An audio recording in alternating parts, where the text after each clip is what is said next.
électorale d'élections Cameroun avec pour Bonjour, motif bonsoir. pluralité d'investiture par le Manilem. Cette vidéo, Quel est le sens de cette expression en Comme droit? vous le savez, nous scrutons l'Internet pour retrouver des vidéos intéressantes, importantes pour vous informer.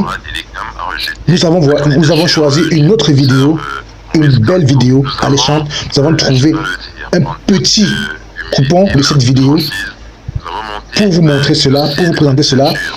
Vous regardez, vous appréciez et vous nous dites notre commentaire. On peut revenir aussi après avec un petit commentaire.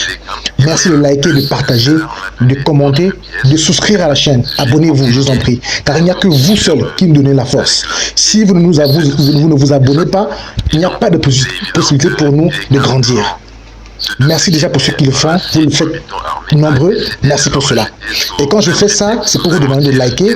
Quand je vous dis écoutez, likez, commentez et partagez, partagez. Merci, merci.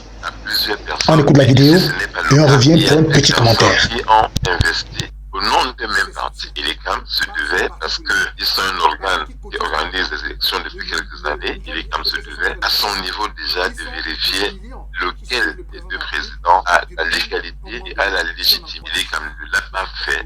ILECAM a préféré rejeter la candidature de José Maurice Kamto. Cela nous étonne totalement. Et surtout que le Manilem n'était pas le seul parti concerné par cette supposée pluralité de candidatures. Je ne cite pas les autres partis politiques. Ça ne m'intéresse pas, mais tout le monde sait très bien que d'autres partis politiques avaient d'autres candidats investis dans le même parti, mais dont les dossiers ont été acceptés pour l'un des candidats. Il nous semble que l'ILECAM a refusé de jouer son rôle. L'ILECAM a convoqué plusieurs fois, invité plusieurs fois M.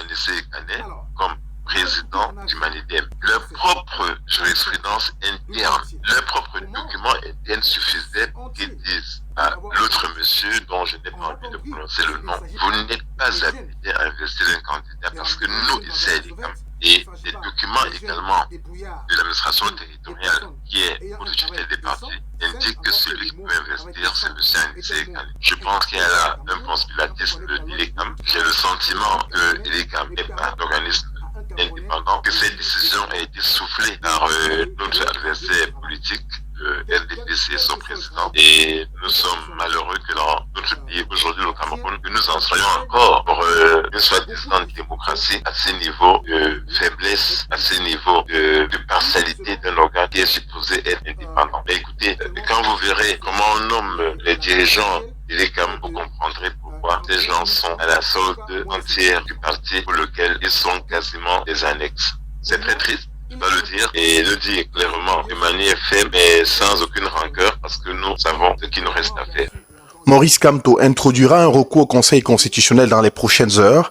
Qu'attendez-vous de cet organe qui tranche généralement en dernier ressort? Il est évident que le Conseil constitutionnel a toujours rendu des décisions en défaveur des partis politiques de l'opposition qui l'ont saisi et en particulier en défaveur du MRC. Donc, le candidat Kamto saisira très naturellement le Conseil constitutionnel parce que c'est un égaliste en l'âme jusqu'au bout des ongles. Maurice Kamto est un républicain. C'est dans ce sens donc qu'il déposera, comme vous l'avez dit il y a quelques heures, en tout cas dans le délai légal, au plus tard demain, un recours devant le Conseil pour faire dire la vérité, pour qu'il soit établi par cette institution qui, je l'espère, examinera tous les éléments de fait et de droit qui lui seront présentés, qui saura rendre justice au candidat Kamto pour qu'il aille.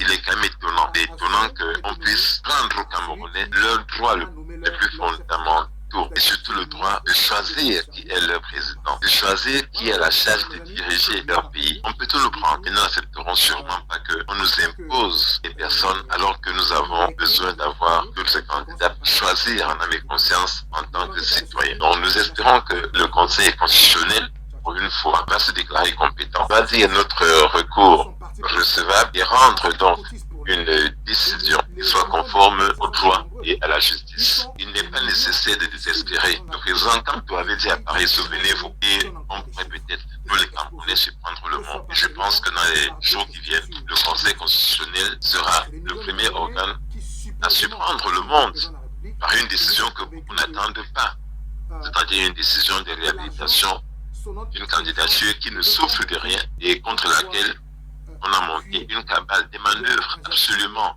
nauséabondes pour essayer d'écarter un Camerounais dont l'état de service pour son pays, pour sa nation, sont vantés à travers le monde entier. Voilà ce que je peux dire. Nous savons que le président Kamto connaît la plupart des membres de ce conseil, il les connaît. Ce n'est pas des gens qui manquent de compétences, ce n'est pas des gens qui manquent de talent. Ce qui leur manquera peut-être dans les jours qui viennent, ce sera le courage. Mais ce que moi je peux dire à ces conseillers, c'est de penser à leur serment de rendre la justice. Autrement, auront-ils fait de leur serment? C'est à cela que moi je peux les rappeler. Pour certains analystes et spécialistes du droit, ce rejet de candidature sonne comme une volonté manifeste d'écarter la seule réelle chance d'alternance au Cameroun. Partagez-vous cet avis, maître? Mais c'est évident, lorsque on va réveiller un fossile qui dormait tranquillement dans son village, un fossile politique, je veux dire, qui depuis 5 ans ne s'est jamais intéressé aux affaires politiques, qui pendant 5 années s'est présenté toujours comme un patriarche traditionnel et non pas comme un homme politique. Quand on va donc réveiller cet homme pour venir signer volontairement une candidature, il est évident que le parti au pouvoir ne veut pas avoir en face de lui la personne que les Camerounais considèrent aujourd'hui comme étant la meilleure chance pour nous de ce pays, la meilleure chance pour que le Cameroun retrouve l'aura qu'il a eu dans le passé. Nous avons un candidat qui est déterminé, un candidat qui connaît et qui aime son pays profondément, un candidat qui est au courant des situations, je veux dire, de la marche du monde, qui a une carrière diplomatique avérée. C'est le candidat, à mon sens, à notre sens, le plus complet aujourd'hui pour diriger le Cameroun. C'est Maurice Kamto.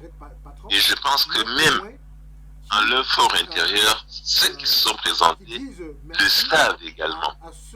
Notre pays est dans un tournant absolument difficile. Allons-nous accepter de vivre encore des années de misère, des années d'angoisse, des années sans eau, sans courant? C'est la question à laquelle les Camerounais doivent répondre dans quelques semaines. Ce sera, sur Romari Tenda, un vrai référendum. Ce n'est pas une élection très simple. Ce sera une question à laquelle il faudra répondre. Voulez-vous, oui ou non, que le système qui est en place depuis 43 ans perdure? C'est la question à laquelle il faut répondre. Et dans ce référendum, nous demandons aux Camerounais, parce que nous espérons certainement que le président Kamto sera candidat, nous demandons aux Camerounais de donner la seule bonne réponse pour eux-mêmes, pour leurs enfants et pour leur pays. Donc, je n'ai pas de doute sur la liste d'Israël. Ces candidatures ont été suscitées simplement pour empêcher celui qui a des vraies chances de battre M. Biaouzune de compétir. Comme je l'ai dit ailleurs, écoutez, ils ont le choix de l'arbitre du match, c'est-à-dire le Conseil constitutionnel. Ils ont le choix de l'organisateur du match, c'est-à-dire les CAM. Mais ils veulent aussi choisir les joueurs contre lesquels ils doivent jouer. Ce n'est pas possible. Ils peuvent désigner l'arbitre, désigner le commissaire du match, désigner le stade où on va jouer et l'heure du match, mais ils ne peuvent pas nous imposer les adversaires contre lesquels ils vont jouer. Ce qu'ils veulent faire, j'ai dit, nous n'accepterons pas ça et je pense que le Conseil constitutionnel suivra la voie des Camerounais et rendra la seule bonne décision et doit rendre, à savoir valider la candidature candidat Maurice Kamto. Quel message est-ce que vous pouvez envoyer aux Camerounais qui affirment qu'il n'y aura pas d'élection sans la candidature de Maurice Kamto? Nous demandons aux Camerounais de rester sereins. Il n'y a aucune raison en l'État d'avoir peur. Je comprends l'attitude des Camerounais.